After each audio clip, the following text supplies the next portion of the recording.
All right. Well, how do Donald Trump supporters feel about these latest revelations and how aggressively Donald Trump should push? And we're going to explore that now in a couple of different segments here. But first with Phil Robertson, the Duck Dynasty star, big supporter of Mr. Trump. He joins us out of Monroe, Louisiana. Very good to have you back, Phil. How you doing? When you were first talking about Hillary Clinton with me, one of the issues you would pound a lot was this issue of trustworthiness and the gnawing issues that keep coming up with her. This latest development, does it just add to that for you? I mean, you were not going to vote for anyway, but what do you tell those who are still on the fence? Do you just add this as an example? What do you do? Think about this, Neil.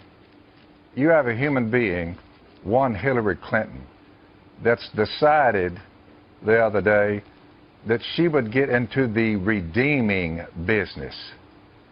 Stand flat-footed and tell half of America that they're irredeemable? Here's the deal. The last time I checked, there's one redeemer. See this right here? By the way, Neil, I showed this to Donald Trump. I didn't have but 15 minutes with him. I showed him these symbols, God becoming flesh. I told Donald Trump this. He died on a cross, Donald, for your sins. You have sinned, haven't you? And he said, yeah. I said, 3 days later, he was raised from the dead, therefore you can be raised. I said, don't miss this. We need God on our side. I said, you need to be born again. So Donald Trump heard the gospel, and I appreciated the fact that he listened. Faith comes from hearing the message, and I just gave you the message. I shared that with Mr. Trump. So when did you share it with him?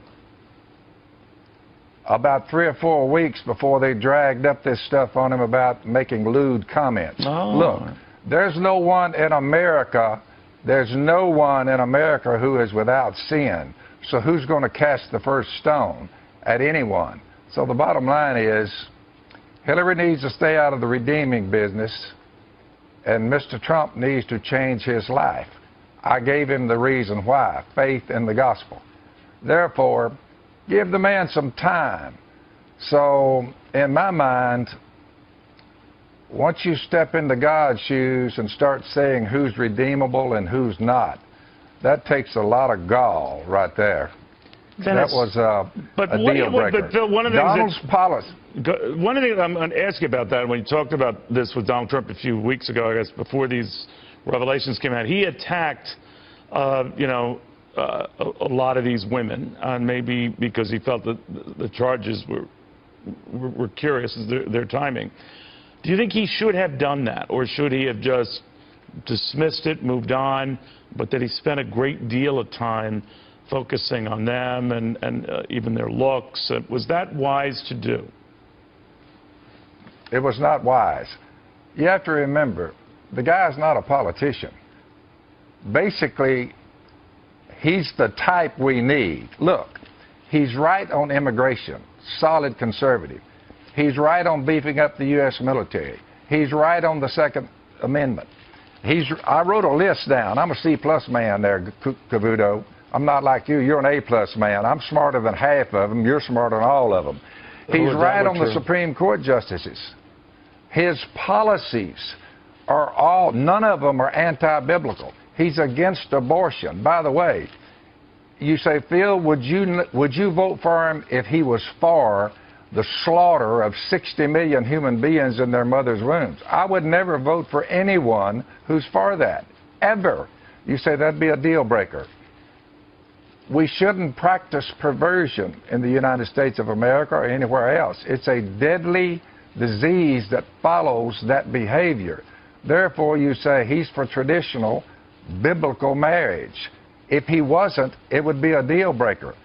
But all of his policies, from energy, I mean, look, if we have it, get it out of the ground and let's use it. Give me a break. Taxes, he would lower them, Hillary would raise them. Issue after issue, policy-wise, I'm in line with Donald Trump. Health care, get rid of Obamacare, let people choose what their doctor. So you go down that list and you look at it and you say, you know what? He holds staunch, conservative, and none of his policies, as far as I can tell, are anti-biblical. because of that, I'm going for him. And these evangelicals that sit around there, well, you know, the lewd comments he made. If we go to dragging it, look, you look in my background, Cavuto, I know yours is squeaky clean. But you look in my background, you're going to come up with immorality on my part, drunkenness, smoking dope. Look, I was a heathen. Everybody's redeemable, and there's not but one redeemer. And trust me when I tell you, it's not a professional prevaricator such as Hillary Clinton. She's no redeemer. She's been there too long. We need to remove her and clean this mess up. And in my mind, Donald Trump is the only way out of this mess. All right, so I guess I'll put you down as a maybe on Hillary Clinton. That's, I don't think so. Her record, if you smell a skunk long enough, Cavuto, you keep smelling that skunk, you'll finally find the skunk, no matter how deep a hole they dig. So, no, she's out. Old and worn out, old stuff. Barack Obama all over again, and this whole thing's going to collapse around us unless America repents, turns to God. Give Trump time. The gospel has a way of eating at a man. There's power in it. Therefore, that's my story, dude, and I'm sticking to it, Mr. Italian Stallion. Yeah. Well, you're a different kind of guest, I will say that. Phil Robertson, as you're speaking, I'm getting flooded with emails. Very good having you on again. And I'll let the big head comment go. Let it just go right on by. Think about what they're saying about me, and what did they say about Jesus? Don't get me started. Don't get me started. Phil Robertson, Duck Dynasty star. It's the message, not the messenger.